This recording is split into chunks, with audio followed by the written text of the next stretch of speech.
वस्तु तद प्रमाणकम तदा किं स्यात् तदुपरागपेक्षित्वात् चित्तस्य वस्तु ज्ञाता ज्ञातम् सदा ज्ञाता चित्तवृत्तयः तत्प्रभोः पुरुषस्य अपरिणामित्वात् सदा ज्ञाता चित्तवृत्तयः तत्प्रभोः पुरुषस्य अपरिणामित्वात्।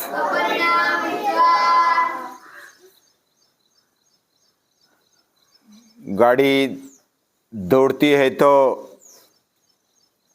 नीचे उसके रास्ता होता है, कोई ना कोई स्थिर वस्तु वह नीचे चाहिए, तब हलचल अच्छे से हो सकती है, अन्यथा ये संभव नहीं।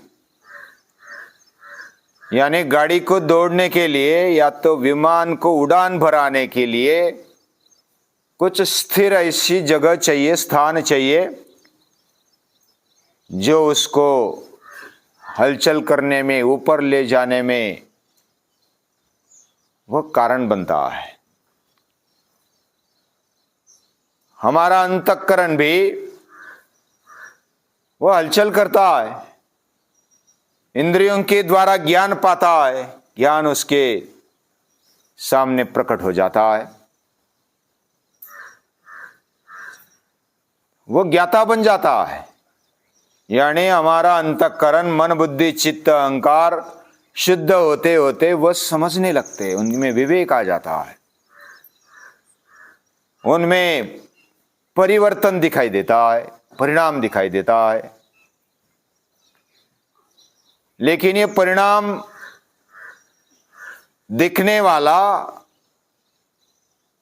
वो उसका परिणाम नहीं है, मन खुद दूसरे का परिणाम है। यानी वो स्वयं परिणामित है, क्योंकि उसके नीचे एक फाउंडेशन है और वो फाउंडेशन है पुरुष। उसको हम भगवान बोलेंगे, गॉड बोलेंगे, या तो सुप्रीम पावर बोलेंगे, परमेश्वर बोलेंगे, कुछ भी उसको नाम दे सकते हैं, हजारों नाम। जो भी चीज दिखती है, तेजस्वी दिखती है, हलचल वाली दिखती है, उसमें जो गति है, उसमें जो हलचल है, वह किसके कारण है? वो भगवान के कारण है। लेकिन हमारे समझ में नहीं आता। श्रोत्रम चक्षुस्पर्शनं च रसनं घ्राणमेव च अधिष्ठाय मनश्चायं विषयानुपसेवते। हम विषयों का सेवन करते हैं इंद्रियों के द्वारा, इंद्रियों की हर एक कार्य कृति ये जो मजबूत रहती है, वह किसके कारण? अधिष्ठाय मनश्चायम। यानी श्रोत्रम, जो भी हमारे ज्ञानेन्द्रिय है, कर्मेंद्रिय है, उसका अधिष्ठान है भगवान, उसका अधिष्ठान है परमपिता परमेश्वर, वो सुप्रीम पावर जो अधिष्ठान बन करके रही है। एक दिन क्या हुआ, हम हर रोज छोटी छोटी कहानी लेते हैं, उसके द्वारा समझने में बहुत सहजता होती है। वो कहानी क्या है? एक दिन लालटेन, पता है ना, लालटेन शाम को जल रहा था और उस लालटेन में पूरा उसका बाह्य स्केलेटल है, संगाड़ा है, और कांच है, फिर जोत है, वात है, और बहुत सारे उसके ऐसे बाह्य अवयव है। वो झगड़ने लगे।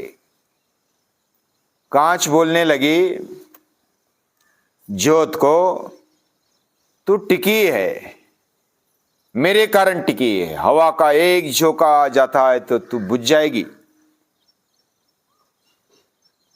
मेरे कारण तो टिकी है। तो ज्योत बोलने के पहले फिर वाद बोलती है, अरे मैं खुद जल रही हूं, और मैं खुद जल रही हूं इसलिए तू जिंदा है, नहीं तो तेरा अस्तित्व ही नहीं है। यानी बात, यानी पता है ना, वो जो कपड़े वाली होती है, हाँ दिया देखा है ना, दिया में ऐसी नाड़ी जैसी होती है, वो बोल रही है कि मुझे खुद जलना पड़ता है तब ज्योत प्रकट होती है। तो ये सब झगड़ रहे हैं, और वो लालटेन का जो पूरा स्केलेटल है, सांगाड़ा है, वो बोलता है कि मैं सभी को पकड़ के रखा हूं, कांच को पकड़ के रखा हूं, वात को पकड़ के रखा हूं, और ज्योत को भी पकड़ के रखा हूं, इसलिए मैं हूं, इसलिए आपका अस्तित्व है, नहीं तो कहां से प्रकाश आएगा। फिर ज्योत बोली कि मैं खुद प्रकाशमान हूं, और मैं हूं इसलिए तो आप है, आपकी कीमत है, मेरा प्रकाश। और प्रकाश के लिए तो जलाते हैं ना, लालटेन किस लिए जलाते हैं? मैं ज्योत, स्वयं ज्योत हूं और सभी को प्रकाशित करता हूं, आप भी दिखाई देते हैं तो मेरे कारण दिखाई देते हैं। तो ऐसे आपस में झगड़ने लगे। उसमें क्या हुआ, वो जो मिट्टी का तेल है ना, वो खत्म होते होते बस ज्योत कम होने लगी। ज्योत कम होने लगी तो ज्योत बोलती है कि अरे बचाओ मुझे, मैं तो अभी खत्म होने जा रही हूं, मुझे अभी बचाओ, मैं बुझ जाऊंगी। वात को बोलती है तू जल रही है तो अभी लगा दे दम। बोलती है कि मैं तो जल रही हूं लेकिन मेरा पूरा दम निकल गया, फिर भी आपको और भी बढ़ा नहीं रही हूं। कांच बोलती है मैंने तो पूरा संरक्षण देके रखा है, फिर कहां से कम हो गई। वो जो बाकी अवयव थे वो भी बोलने लगे कि हमने तो पूरा दम लगा कर रखा है कि ये तो बचा कर रखो, लेकिन ज्योत कम होते होते होते होते बहुत छोटी हो गई। ज्योत बोलती कि बचा लो बचा लो बचा लो। तो उतने में कंदील लालटेन बोलता है कि जो अंदर जो मिट्टी का तेल है ना, रकेल, वो खत्म हो गया है, वो जल रहा था, वात तो उसके लिए निमित्त था, ज्योत भी उससे ऊपर चल रही थी, कांच तो सिर्फ संरक्षण दे रही थी, और बाकी अवयव तो बस अपने अपने जगह पर काम कर रहे थे। उनका कार्य करना भी जरूरी है, लेकिन उसका मुख्य स्रोत है वो रकेल, मिट्टी का तेल। वैसा इस दुनिया में, हमारे जीवन में जो भगवान की ताकत है वो हमको चला रही है, वो हमारा जीवन, सृष्टि का जीवन चला रही है, वो फाउंडेशन में है। बाकी तो ऊपर ऊपर दिखने वाले बदल, प्रकाश, या तो इतर जो उसका संरक्षण होता है, ये सब बाह्य साधन है, लेकिन उसमें जो ज्योत है उसके मूल में भी वो रॉकेल है, ईंधन है, और वो जल रहा है। हमारे अंदर भी वही ऊर्जा जल रही है। सदा ज्ञाता चित्त वृत्तया, चित्त वृत्तियां ये ज्ञात होती है, यानी मन को ज्ञान की शक्ति देने वाला मन ज्ञाता बनता है, समझने वाला बनता है, और वो समझ पाता है। वो खुद को भी समझ पाने की शक्ति कब रखता है? तत्प्रभु, उसका स्वामी, वह पुरुष है। पुरुष यानी उत्तम पुरुष, और वह उत्तम पुरुष है भगवान, वह ईश्वर, वह परमेश्वर। वह सभी को ऊर्जा दे रहा है, वह अपरिणामी है, उसमें परिणाम नहीं होता, वो फाउंडेशन है। ऐसा फाउंडेशन बाकी साधनों को मिला है। हमारा मन भी साधन है, हमारी बुद्धि भी साधन है, हमारा शरीर, हमारे इंद्रिय, ये सभी साधन है, इंस्ट्रूमेंट है। लेकिन उसके पीछे अव्यक्त रूप में रहने वाली जो शक्ति है वह है पुरुष। और यही महर्षि पतंजलि बताना चाहते हैं कि याद रखो, हमें ऐसा लगता है कि मन जानने लगा है, बुद्धि जानने लगी है, उसमें विवेक आ गया है, उसमें परिणाम दिखाई देता है, वो बहुत ही अभी तीक्ष्ण बनी है और अच्छी बनी है, बनती है, लेकिन उसके अंदर जो ताकत है और उसको भी समझने की जो ताकत है, मन बुद्धि चित्त अहंकार हमारा अंतःकरण समझता है, उसमें विवेक आ जाता है, उसको ज्ञान हो जाता है, तो उसको ज्ञान होने की ताकत वह पुरुष से मिलती है। और उस मन का और बुद्धि का भी ज्ञान जिसको होता है वह परमपिता परमेश्वर है। यानी मन को समझने की ताकत और मन जो समझता है उसको, मन को भी, और मन में जो समझने वाली बात है उसको भी लेने की ताकत हमारे अंदर बैठी है।